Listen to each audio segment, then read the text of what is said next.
Voice of Indonesia. Voice of Indonesia, dari Indonesia untuk dunia. Pendengar, sampai kita ke program Keliling Indonesia untuk hari ini. Oke, kita akan ke Jakarta ya. Kalau biasanya kita keliling ke daerah-daerah, nah kali ini kita balik dulu ke Jakarta.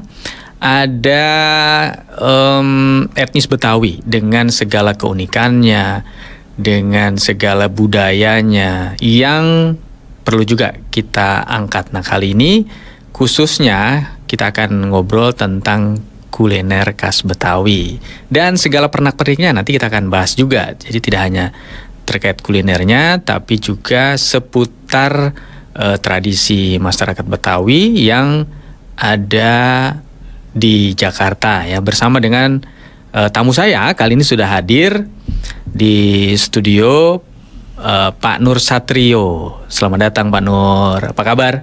Alhamdulillah baik. Baik ya.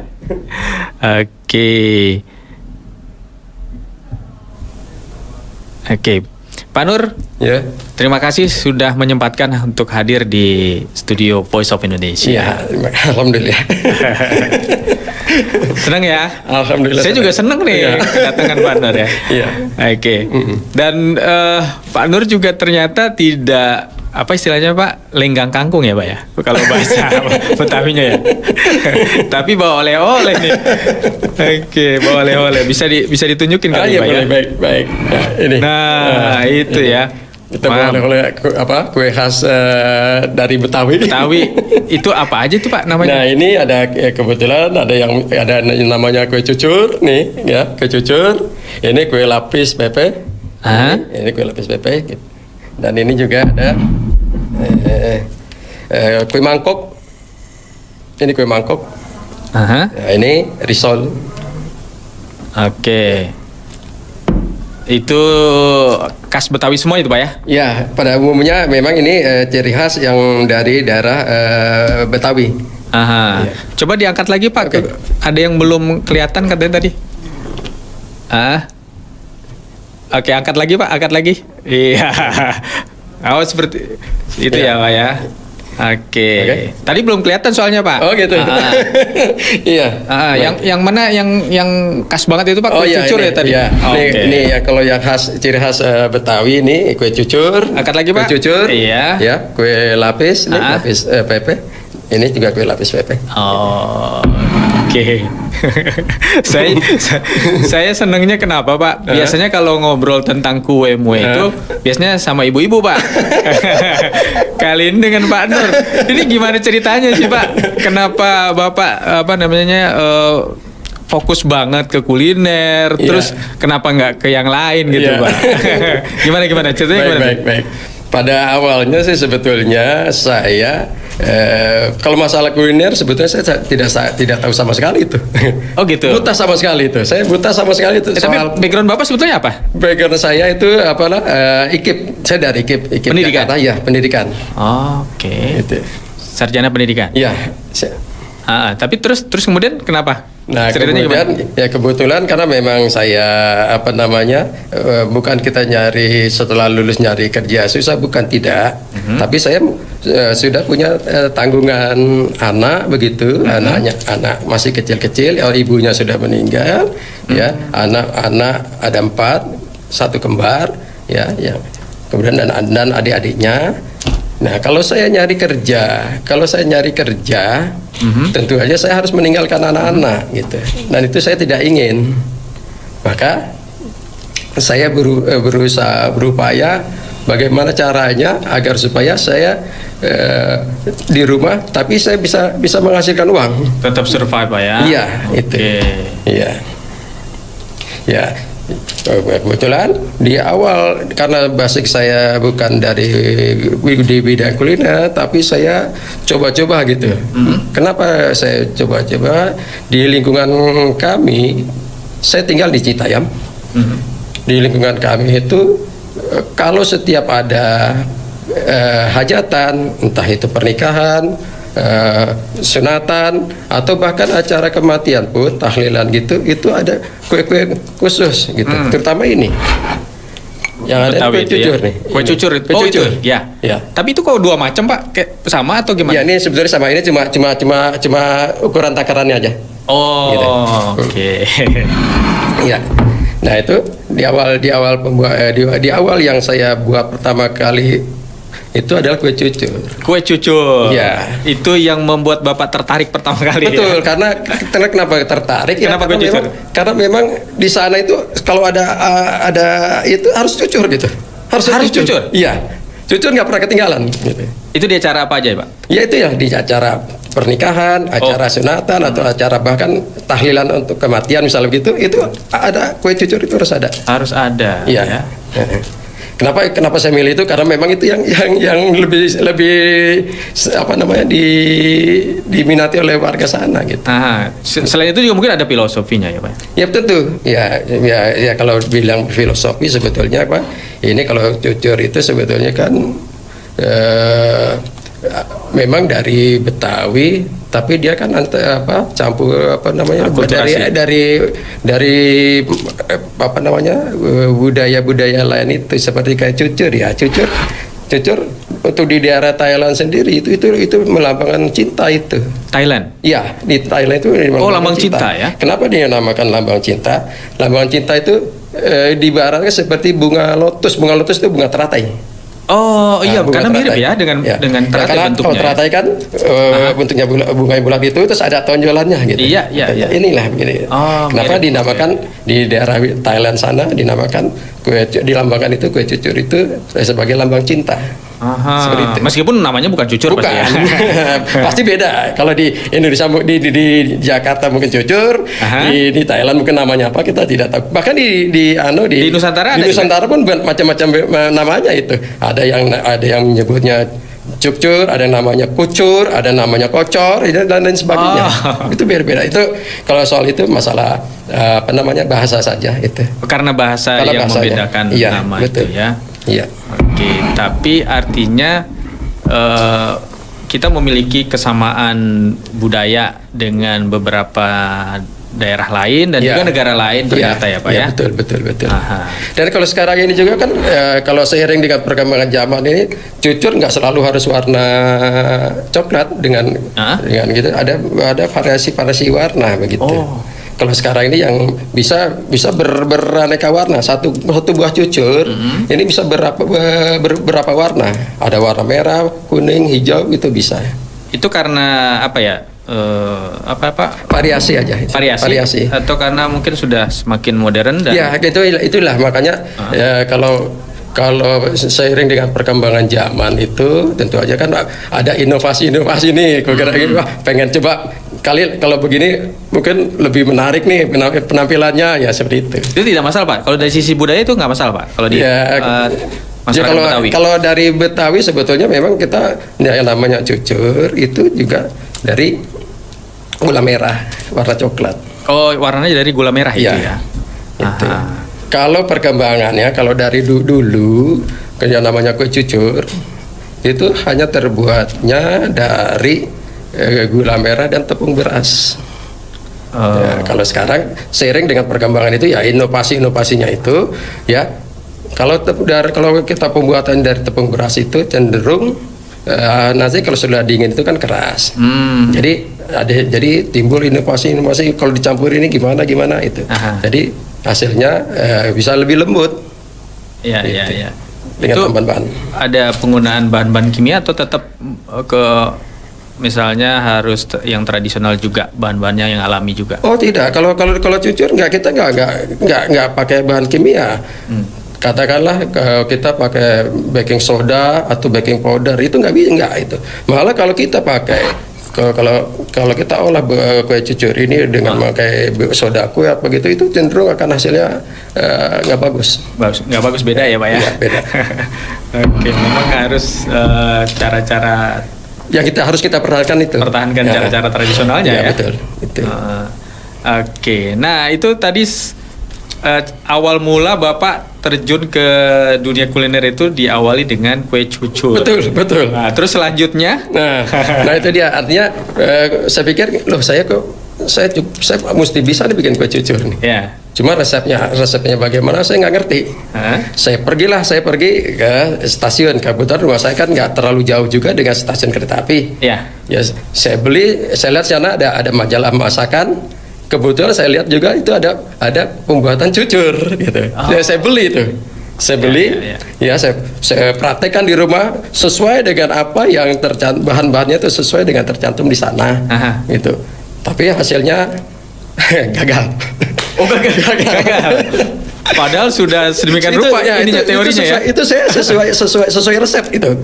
Tidak sedikit pun tidak berkurang. Dikurangi, resep. tidak dilebihkan. Itu gagal. Cuma saya ya tetap kita kan penasaran gitu. Ada penasaran kok salahnya di mana ya, kok nggak berhasil ya.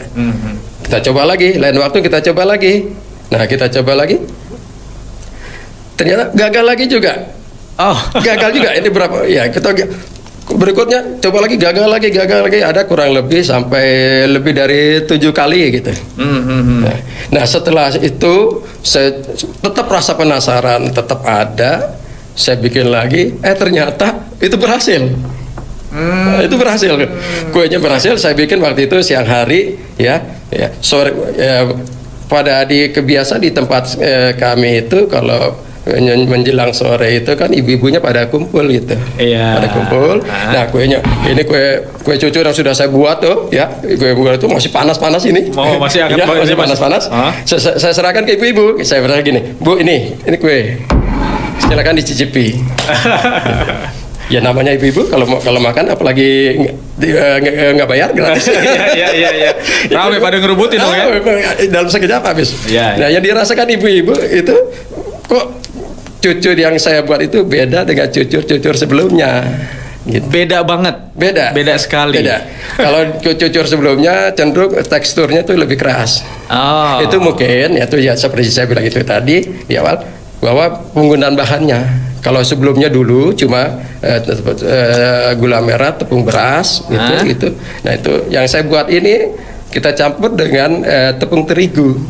Oh, berarti di situ Bapak ketika tadi menerapkan resep sebenarnya sesuai resepnya gagal, tapi Bapak setelah ada inovasi-inovasi dari Bapak sendiri dong kalau begitu ya, baru berhasil. Gitu. Oke. Nah, ternyata hasilnya jauh lebih lembut. Bahkan bahkan setelah sehari aja itu teksturnya masih lembut. Kalau yang terbuat dari tepung beras aslinya itu itu kalau sudah dingin pun jadi keras dia. Keras ya, kalau sudah kelamaan gitu ya. Tapi kalau dengan itu lebih lembut gitu.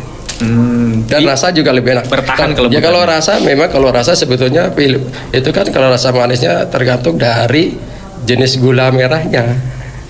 Jenis gula merahnya juga menentukan. Ya, menentukan.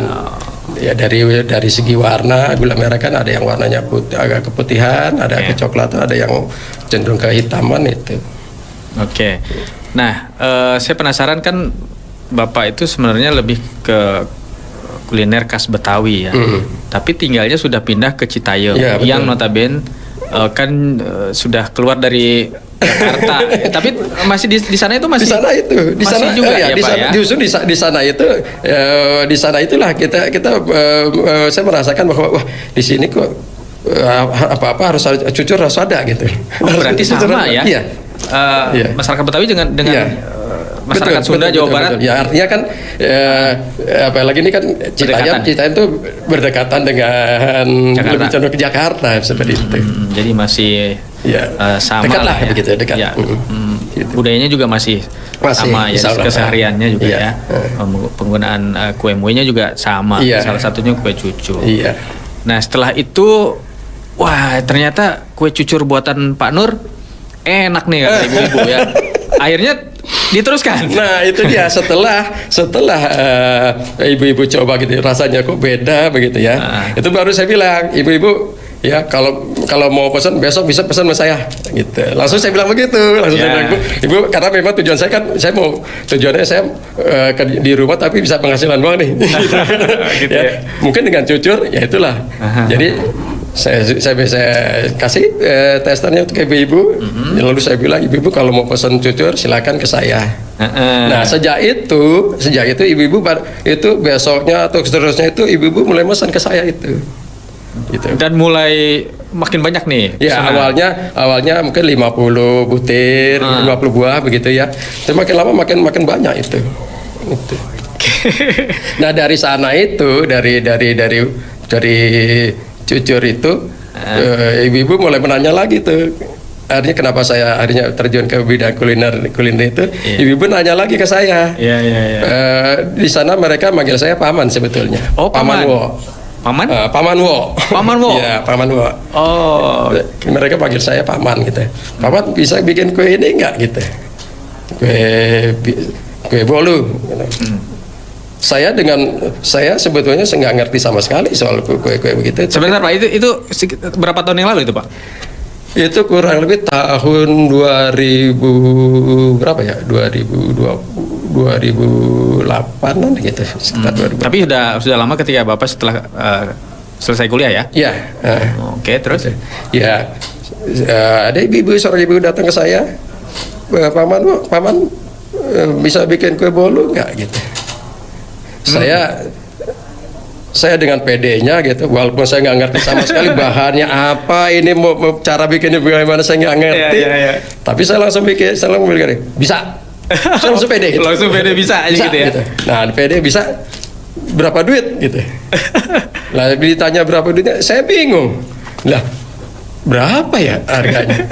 Bikinnya gimana, bahannya apa juga saya nggak ngerti. Iya. Tapi kan bisa belajar dari kue cucur tadi. Dari bahan ya, tapi sekian. beda kalau jenis bolu kan beda bahan-bahannya. Oh, beda bahan, beda Ya, harga beda, juga. iya. Artinya kan kalau penghitungannya mungkin sama. Ya, perhitungannya sama gitu. Cuma saya balik lagi tanya ibu-ibunya. Ibu kalau pesan kue ini biasanya berapa duit? Kalau beli di pasar berapa duit? Ya. Dia bilang nanti, kalau di pasar ini 25.000, ya udah segitu. saya bilang ya udah segitu. Gitu. Samain gitu ya. Samain udah segitu. Ya pesan ya satu buat besok pagi. Nah setelah pesan uang dikasih, nggak langsung dibayar lunas gitu uangnya. Iya. Saya jadi kepikiran lah, ini gimana bikinnya ya? Ini gimana bikinnya? Bahan-bahan apa aja? Saya sama sekali nggak tahu, tapi saya timbul ide, wah kalau gitu saya mesti ke ini nih toko buku. Saya pergi ke toko buku, saya pergi ke Depok, toko buku, saya ada toko buku Gramedia. Dari rumah saya bawa alat-alat tulis, kertas, pulpen itu, karena saya merasa kalau saya beli bukunya saya nggak punya uang, mahal. Beli buku itu mahal tuh. Jadi saya dari rumah, ya saya bawa aja dari rumah tuh alat tulis gitu. Nah sampai di sana, saya cari tuh resep-resep, ya resep-resep bolu-bolu, saya catat semuanya. Dicatat? Saya catat itu. Ya. Oke. Saya catat ada berapa jenis, itu saya catat semuanya. Lalu setelah itu saya balik ke rumah, saya pilih-pilih. Ini bahannya yang paling gampang dibikin, yang mana yang paling gampang dulu. Yang paling gampang gitu. Okay. Ini saya pilih salah satunya itu. Nah, tapi alhamdulillah ya mungkin memang saya juga nggak ngerti begitu. Saya coba terpraktikkan ternyata berhasil, Mas. Yang mana nih? Kue mana? Kue bolunya. Itu juga saya nggak ngerti kok bisa lah gitu. Berhasil gitu. Terus peralatannya emang udah ada juga di rumah? Ya kalau peralatan kalau Bolu kan, dari itu kan ada juga kayak ipar saya kan punya gitu. Gitu. Kalau itu kan kayak model open-opennya itu kan kalau buat lebaran kan ada tuh buat bikin kue itu kan kepake ya itu tetap pakai itu dan bisa kita pakai itu ya betul. Berhasil ya. Nah ternyata berhasil. Nah itu saya luar biasa bangganya itu. Pokoknya bangganya itu melebihi apa ya gitu. Wah bangga sekali. Kepuasannya itu luar biasa. Cuma saya tekor. Tekornya kenapa? Saya bilang ke pembeli harganya 25.000. Ternyata saya beli bahan untuk buat kuenya aja lebih dari 25.000. Oh gitu. Lebih dari 25.000. Tapi rasa bangga itu melebihi itu. Ya nggak masalah lah. Nggak masalah itu saya nggak masalah. Cuma saya bilang, Bu, ini sebetulnya harga kuenya nggak segini, Bu. Saya tekor.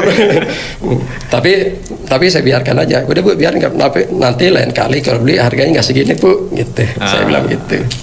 Nah itu dari sana itu dari mulut ke mulut itu Mas. Dari mulut, ibu-ibu tuh nyebar. Wah di sana kue bikin kuenya enak loh. Makin terkenal enak, gitu. Paman Wo ya. Ya itu. Jadi makin lama makin banyak lagi aneka jenis kue yang lainnya. Kue ini bisa nggak? Ya saya semakin pede aja. Walaupun nggak pernah itu bisa. Lagi gitu. terus yang lain. Gitu. Sampai akhirnya. Sampai berapa macam kue yang bisa Bapak kuasai? Pokoknya apa kue jajanan pasar yang ada di pasar itu, insya Allah kita bisa bikin gitu. Bahkan kalau sekarang ini kue untuk kue pengantin, kue tar, kue itu kita bisa juga. Bisa. Wow, luar biasa. Itu salut Pak Nur ya dengan itu dia rasa bangga, saya bangganya situ. Terus saya pikir wah ternyata di rumah kita nggak kerja di luar, kerja di rumah kita dapat hasil. Unik ini Pak, biasanya ibu-ibu yang biasa berinovasi membuat kue dalam berbagai versi, berbagai bentuk, berbagai jenis ya. Tapi seorang Pak Nur ini akhirnya total ya, akhirnya total di jajanan pasar. Betul. Tapi mungkin suatu waktu tertarik juga nih pengen yang di luar Betawi.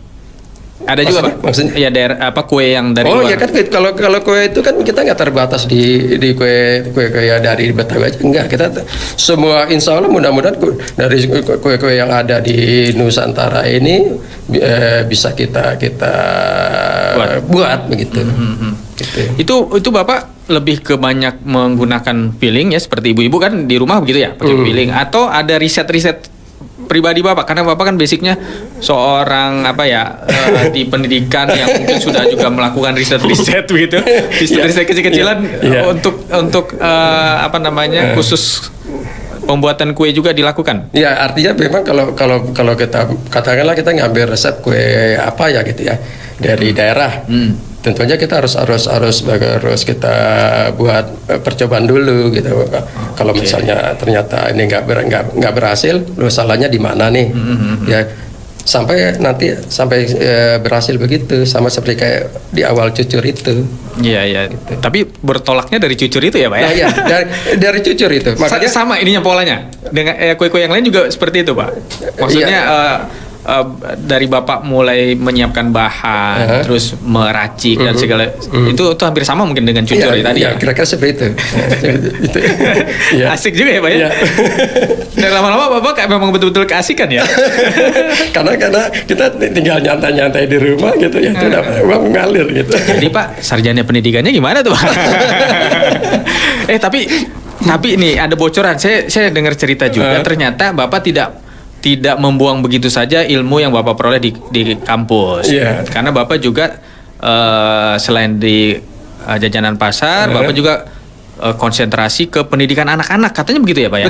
Betul. Kita kebetulan gini, saya di tempat saya ini kebetulan saya dipercaya sebagai ketua RT. Oh Pak, saya sebagai ketua RT. Siapa RT? Tapi kita baru ini Pak RT-nya baru. Oh, Pak RT baru kurang lebih 2 tahun lebih lah. 2 tahun lebih. Yeah. Nah di lingkungan kami karena saya merasa sebagai ketua RT-nya, saya kepengen warga-warga saya bisa meningkatkan income mereka itu, terutama ibu-ibunya gitu. Bapak sangat melihat potensi ekonomi ya? Betul, saya melihatnya ke sana karena bagi saya gini, saya tidak ingin tuh ibu-ibu ngeluh gini, wah saya kurang suami saya ngasih segini nggak cukup itu saya pengen berantas itu semua begitu. Dengan cara apa? Dengan cara ya ibu-ibu lah yang kita berdayakan. Menjadi ibu rumah tangga juga ternyata bisa menambah income ya Pak ya? Bisa sekali itu. Justru sasaran saya itu gitu. Nanti untuk ibu-ibunya kita di sana itu saya bikin namanya PKK. Di PKK itu ya sebetulnya di PKK itu nggak harus bikin kue, aneka keterampilan dan segala macamnya itu kita laksanakan juga. Dan khusus anak-anak tadi? Nah kalau anak-anak memang tujuan kita di bidang itu saya pengennya kan anak-anak sekarang ini kan nggak lepas dari gadget gitu ya. Ya itu yang saya khawatirin gitu. Bahkan setiap detik selalu yang ditonton tuh gadget. Nah di taman bacaan itu kan kita siapkan juga aneka buku-buku Oh, anak-anak. Bapak membuat taman bacaan. Ya betul, saya ada taman baca di sana. Itu, nah di sana itu anak-anak kita latih. Di samping mereka belajar baca buku, kita latih di sana kegiatan-kegiatan. Ya. Ya kegiatannya di bidang seni. Ya di sana kita kembangkan seni tari. Ya, kemudian seni ada puisi dan drama itu saya gitu ya. Dan kemudian di bidang musik ada kita ini kan musik angklung. Oh, musik. Saya lebih suka kalau untuk alat-alat musik itu alat-alat musik tradisional. Oke, Karena saya ingin mempertahankan itu gitu. Ya. Nah, Salah satunya angklung ya. Ya. Nah, di sana itu juga untuk bidang kuliner juga begitu. Untuk kuliner setara anak-anak misalnya, yang anak-anak kan nggak perlu yang ribet-ribet. Nah itu kita ambil buku misalnya, ambil salah satu buku kita praktekkan di sana dengan anak-anak. Gitu misalnya, ya gitulah seperti itu. Oke. Nah, saya ada bocoran juga nih. Lebih spesifik lagi, Bapak punya metode katanya bagaimana anak-anak itu mau makan. Iya. Gimana tuh? Nah, itu gimana nih? Ya, pada dasarnya memang anak-anak sebetulnya lebih suka jajan di warung sih, jajan-jajan yang model kayak ciki-ciki begitu gitu. Tapi kan kita pengennya Yang kurang sehat lah, dan kita pengennya juga anak-anak makan makanan yang sehat. Sehat ya. Gitu. Oke. Makanya saya kebetulan ditawari Bu Kades ini, Ibu Kades saya, Bu Johana, bilang ke saya, gini, Pak Satrio, saya punya daging lele, filet lele. Oh. Filet lele nih. Tolong dibuat nugget. Tantangan lagi nih ya. Nugget, gitu. Ya. Gitu. Ya. Tapi memang kalau nugget itu sebenarnya untuk di desa kami itu ibu-ibu PKK desa sana sudah buat. Oh, sudah Dan buat. Alhamdulillah di kami itu PKK Ropanjang itu dapat juara pertama, Mas. Nah, untuk lomba gemar makan ikan. Oh, nuggetnya dari ikan? Dari ikan lele. Dari ikan lele khususnya? Dari ikan lele. Oh. Itu Bu Kades ngasih ke saya filet lele, tolong buat nugget. Itu Bapak belum pernah juga buat nugget sebelumnya? Ya, kalau itu sih sebetulnya kalau untuk itu saya udah tahu gitu. Udah tahu ya. Udah tahu, cuman karena ini Bu Kades ngasih gitu, ya ini tantangan juga. Tantangannya apa gini? Jadi di PKK Bu Kades itu kan hitungannya untuk nugget dia juara nih. Juara pertama nih. Oh, udah juara pertama. Juara pertama tingkat kabupaten. Tingkat kabupaten. Tingkat kabupaten. Udah juara duluan mereka ya. Iya. Nah, itu pengen Bu Kades itu Bu Kades percayakan ke saya, tolong bikin juga untuk perbandingan. Perbandingan. Gitu. Nah, itu di nugget itu kan kita campur bukan cuma dari daging lele begitu, tapi kita variasi dengan sayurannya. Sayuran itu kita pakai daun kelor. Daun kelor itu manfaatnya besar sekali itu. Oh, daun kelor. Ya. Gitu. Ya kalau mungkin kalau kita bilangnya daun kelor, wah itu buat ngilangin susuk. Lebih ke mistis biasanya gitu. Tapi sebetulnya itu kelor itu banyak manfaatnya. Sebenarnya ya. Banyak. Makanya itu buat mencegah apa? Itu juga kita buat program memberantas stunting. Stunting? Ya dengan cara apa? Kalau kita bikin nugget, mungkin anak-anak suka nih gitu. Makan nugget lele gitu. Dengan harapan seperti itu. Ya. Dan itu Bapak lakukan, kemudian juga ada juga mungkin catatan-catatan yang Bapak buat ataupun semacam mungkin buku-buku kecil, buku-buku saku yang itu nanti dibaca oleh anak-anak begitu ya Pak ya? Iya, iya betul. Luar biasa nih ya Pak. Jadi anak-anak juga kita buat kreativitas gitu, misalnya bagaimana sih cara bikin play-doh gitu, play-doh yang aman gitu loh. Play-doh itu kalau kita bilang lilin mainan ya, lilin mainan. Ya kalau kita beli di toko-toko begitu takutnya ada bahan-bahan kimianya begitu. Ya kita bikin play-doh dari bahan-bahan yang alami gitu. Kita bikin play-doh ya dari bahan-bahan terigu, garam, minyak itu kita bikin. Lalu anak-anak kita ajarkan mereka mereka mau bikin apa nih gitu. Ya.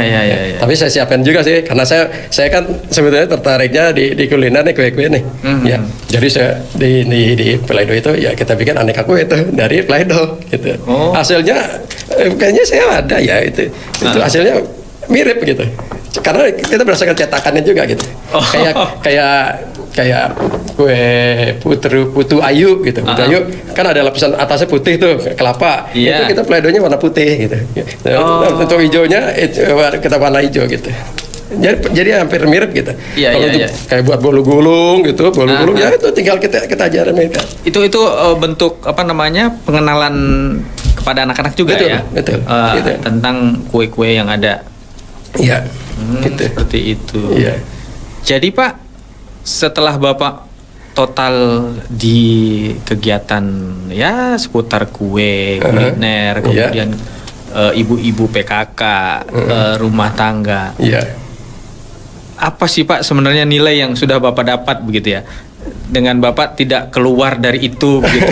Kan Bapak sebetulnya potensi ada, bisa jadi guru ya kan Pak ya. Betul. Bisa mengajar mungkin di mana-mana gitu. Tapi Bapak fokus di rumah dan di sekitar lingkungan. Pada dasarnya pada awalnya kan memang saya juga ingin ngontrol anak-anak juga gitu. Mereka anak-anak biar tumbuh kembangnya bisa kita kontrol begitu. Iya. Gitu. Tapi itu sudah Bapak lalui dan anak-anak sudah tumbuh besar kan anak-anak Bapak ya. Si kembar sudah kuliah jangan-jangan. Siapa? Kembar. Si kembar sudah berumah tangga, udah punya anak juga. Oh iya. Tapi Bapak tetap fokus ke anak-anak sekarang juga ya? Iya, tetap. Kenapa Pak? Karena bagaimanapun juga anak-anak itu kan saya agak sedih sih sebetulnya. Sedihnya anak-anak kok kenapa lebih banyak mainnya gitu, lebih banyak keluyurannya nggak karu-karuan begitu. Kenapa nggak kita arahkan mereka itu ikut kegiatan kita di sini gitu. Ya. Oke, sedikit saya mengulas tentang budaya masyarakat Betawi lah Pak ya, yang ada kaitannya dengan kue-kue tadi, kue cucur dan lain sebagainya. Nah kan Bapak melihat itu ternyata sampai sekarang juga masih digunakan oleh masih diminati saudara-saudara kita etnis Betawi. Ada pelajaran Pak yang bisa kita bagikan? Pelajaran apa nih maksudnya? Ya kenapa masyarakat Betawi itu begitu cinta dengan budayanya sampai kue cucur itu nggak pernah bisa digantikan dengan kue yang lain. Iya betul itu karena kalau ya seperti tadi kalau kue cucur itu kan katanya dilambangkan dengan cinta, dengan kasih sayang. Nah itulah yang kita jaga gitu. Terus kalau dari misalnya kue lainnya, kue lapis pepe itu apa namanya itu pada dasarnya itu lambang kerukunan. Lambang itu. Ya itu dia yang saya ingin sasar Pak. Artinya untuk kegiatan yang Bapak lakukan dengan memegang budaya semacam itu, lalu untuk isu-isu sosial begitu di lingkungan Bapak itu bisa dijaga melalui kue-kue ya, itu ya. Artinya kan kalau kue lapis itu kan dia berlapis-lapis dan nempel terus gitu. Itu melambangkan suatu kerukunan gitu, semakin suatu kerukunan. Ini filosofinya seperti itu. Melambangkan kerukunan, kedamaian di situ. Dan memang seperti itu ya, masyarakat Betawi itu sangat kompak. Ya karena memang pada dasarnya ya kalau kita ketahui masyarakat Betawi itu memang masyarakat yang kekeluargaan itu sangat dekat gitu. Ya. Bisa di satu rumah itu ada kakek, orang tua, cucu dan seterusnya gitu. Jadi hubungan kekeluargaan itu sangat erat. Begitu juga dengan tetangga. Iya betul. Lintas kampung. Iya betul seperti itu. Maka kalau ada acara-acara seperti tadi ya pernikahan, kan itu harus ada dari kampung. Harus ada dan diundang juga dari kampung-kampung yang lain. Iya itu seperti itu.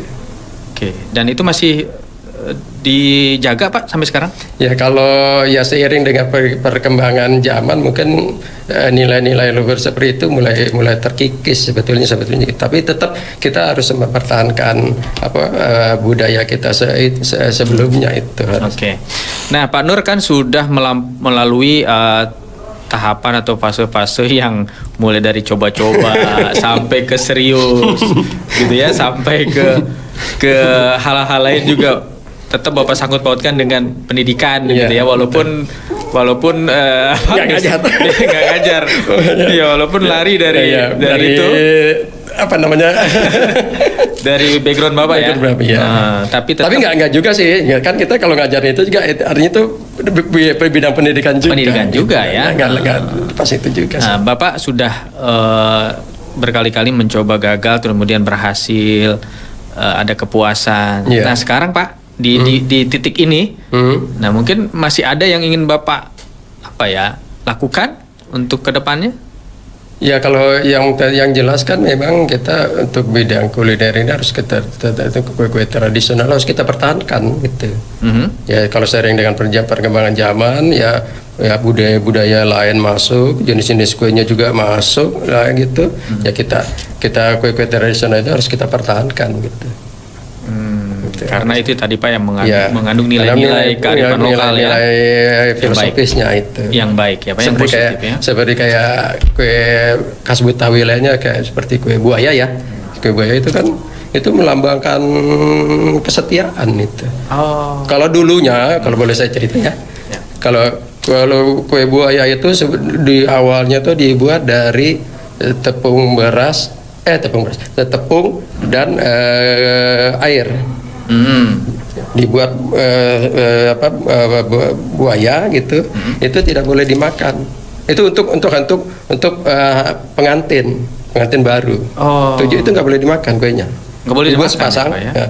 Itu karena itu untuk melambangkan kesetiaan. Melambangkan kesetiaan. Buaya itu kita kenal sebagai hewan yang setia. Sama seperti merpati begitu. Itu buaya kalau kawin dengan betina yang sama gitu. Enggak yang lain. Begitu. Itulah maksudnya. Tapi sering perkembangan zaman begitu, kue-kue buaya ini bisa dimakan gitu.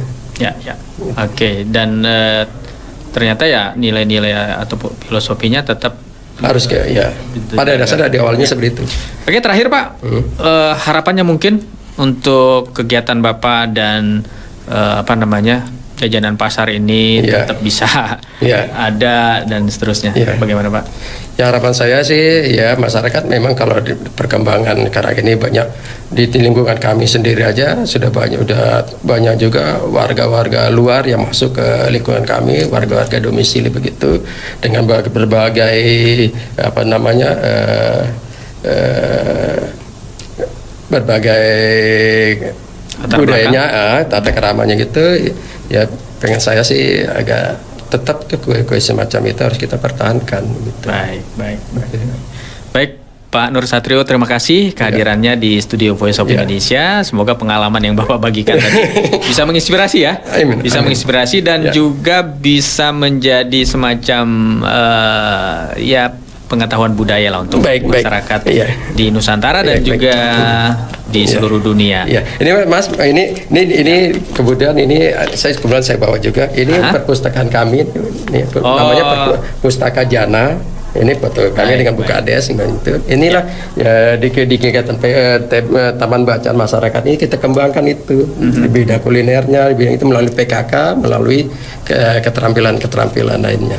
Baik, semoga sukses ya Pak ya dengan berbagai kegiatannya di lingkungan dan sehat selalu Pak. Amin. Terima kasih. Baik, pendengar, demikian tadi Keliling Indonesia bersama Pak Nur Satrio, seorang pecinta kuliner, seorang pendidik juga, dan seorang bapak yang aktif di lingkungan masyarakat, membagikan berbagai hal yang positif ya sepanjang hidupnya. Demikian Keliling Indonesia bersama Voice of Indonesia dari Indonesia untuk Dunia. Voice of Indonesia. TOR